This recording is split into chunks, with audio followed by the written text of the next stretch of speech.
Yan, bigat. Ay!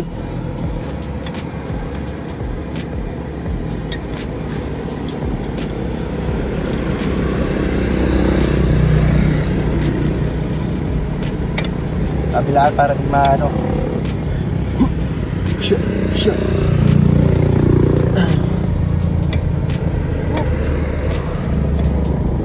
Tulit. Wala ko tama, pero ganun sa pagbubuo ng PC guys.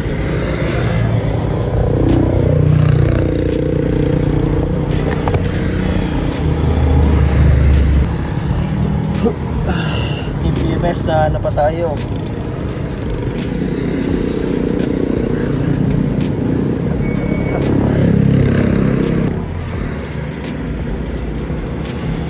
Diba nakadipag na ako?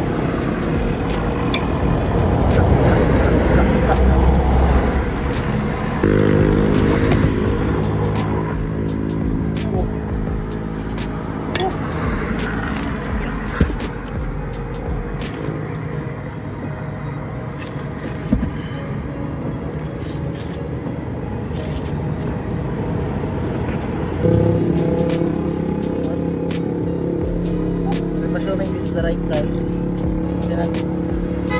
kasi nandito yung pito.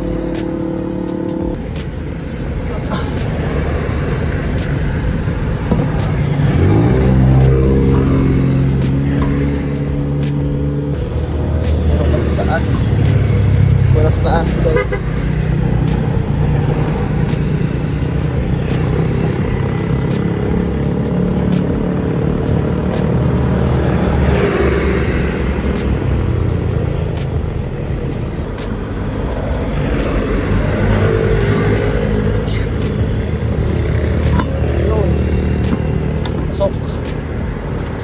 Box.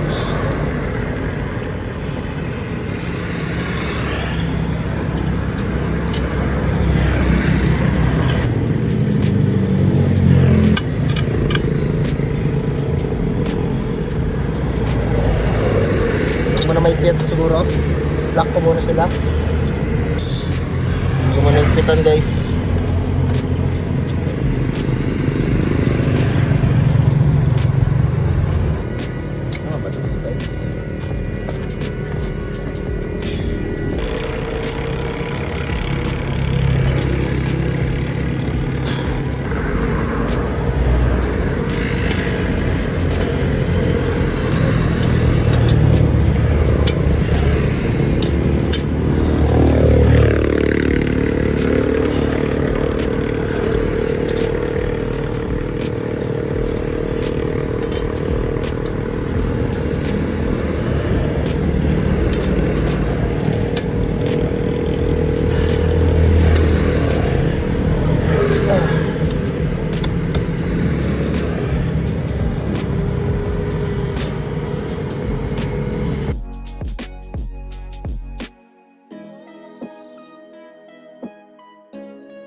Alis.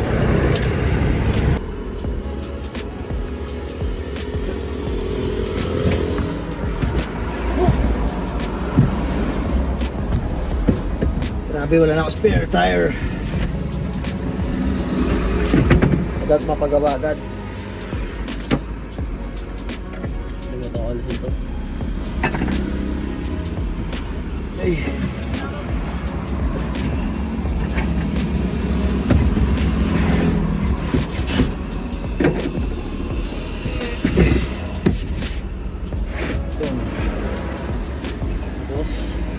Secure this into place. Bang! Yan.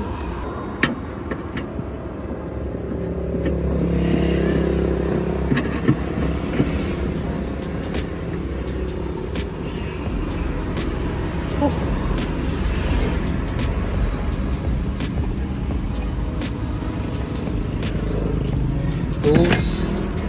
Saka ganda ng space.